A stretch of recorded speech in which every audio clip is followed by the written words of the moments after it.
ও দিদি, তুমি ফট করে এখানে চলে এলে, দেখছো চত্বরে কত ভিড়।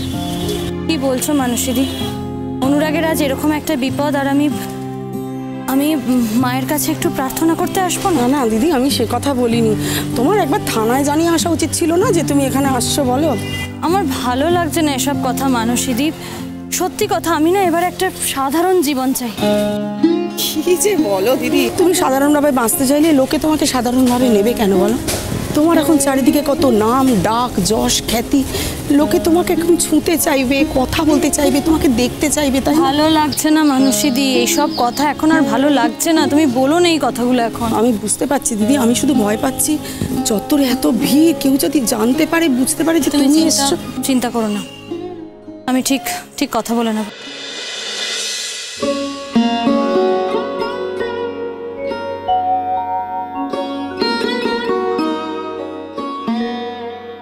এই মেঘলা সেনের মতো লাগছে না?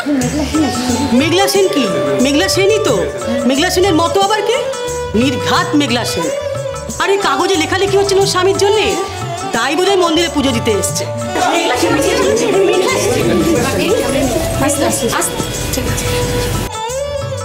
তোমার স্বামী কেমন আছে? খুঁজে পেয়েছো? দেখুন, আমি আপনাদের কাছে হাত জোড় করে একটা মিনতি করছি। আমি জানি আপনারা প্রত্যেকে আমার গান ভীষণ ভালোবাসেন, আর ভালোবাসেন বলেই তো আমি গাইতে পারি। ভালোবাসেন বলেই আজ আমি মেঘলা সেন হয়েছি। কিন্তু কিন্তু আমি আজ একটা চরম বিপদে পড়ে মায়ের কাছে ছুটে এসেছি। আমার স্বামীর যদি কোনো বিপদ হয়ে থাকে, আমার স্বামীকে যদি আর কোনোদিনও খুঁজে না পাওয়া যায়, তাহলে আমার গলা দিয়ে আর কোনোদিনও সুর বেরোবে না। আপনাদের কাছে আমার একটাই মিনতি, মেঘলা সেন যাতে গান গাইতে পারে, মেঘলা সেন যাতে তার স্বামীকে খুঁজে পায়, তার জন্য প্লিজ আমাকে নির্বিঘ্নে মায়ের কাছে একটু পুজো দিতে দিন। দেখুন, আমি আপনাদের মতোই খুব সাধারণ একটা মেয়ে। আপনাদের বাড়িতেও তো মা মেয়ে বোন সব রয়েছে, আমিও তাদের মতোই একজন। শুধু একটু গান গাইতে পারতাম বলে আপনারা সবাই মিলে আমাকে মাথায় তুলেছেন, আর আপনারা মাথায় তুলেছেন বলেই তো আজ আমার এত নাম ডাক যশ খ্যাতি। কিন্তু আমি তো আসলে খুব সাধারণ একটা মানুষ, তাই আজ এরকম একটা বিপদে মায়ের কাছে ছুটে এসেছি। আমি বরাবর তাই এসেছি, যখনই অনুরাগ কোনো বিপদে পড়েছে আমি এভাবেই মায়ের কাছে ছুটে এসেছি। আমি অনুরাগের এত খোঁজ করেছি, ওকে খুঁজে পাইনি।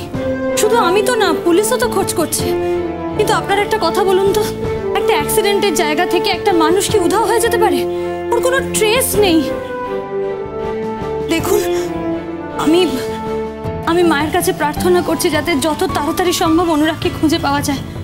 কিন্তু আমার একার প্রার্থনায় তো হবে না। আপনারা সবাই মিলে অনুরাগের জন্য প্রার্থনা করুন যাতে ওকে খুঁজে পাওয়া যায়। আমার স্বামী এমনিতেই এতগুলো বছর আমার সঙ্গে ছিলেন না, কিন্তু আমি জানতাম ও একদিন ঠিক ফিরে আসবে। ওকে ফিরে আসতেই হবে, আমার কাছেই ওকে ফিরে আসতে হবে। সেটা তো হয়েছিল, অনুরাগ তো ফিরে এসেছিল। আপনারা সবাই টিভি দেখেননি? দেখেছেন তো?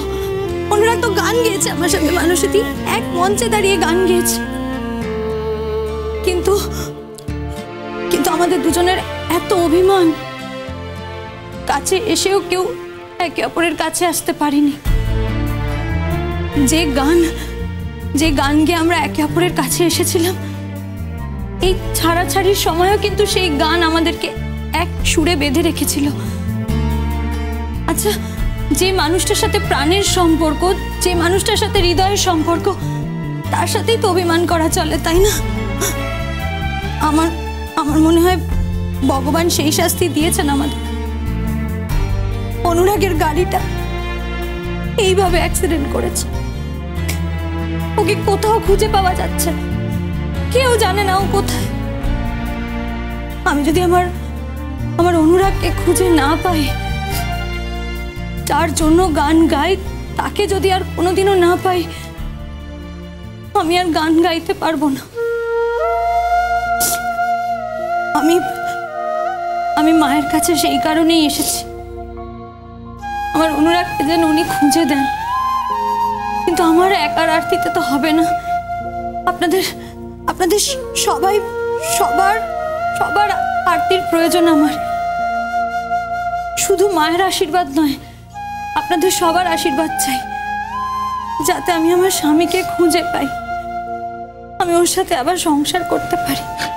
তুমি চলো মা, তুমি পুজো দেবে। আমার পুজোতে কেউ কোনো বাধা দেবে না। যাও, তুমি নির্বিঘ্নে পুজো দাও।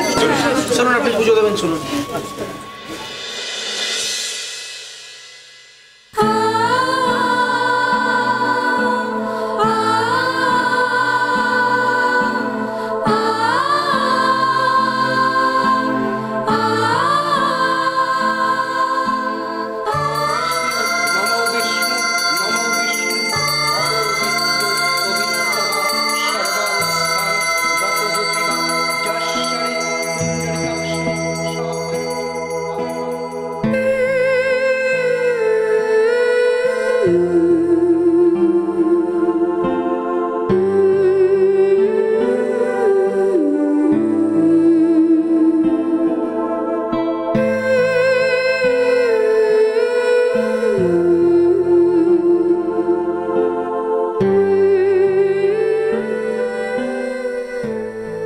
একটা কথা বলবো?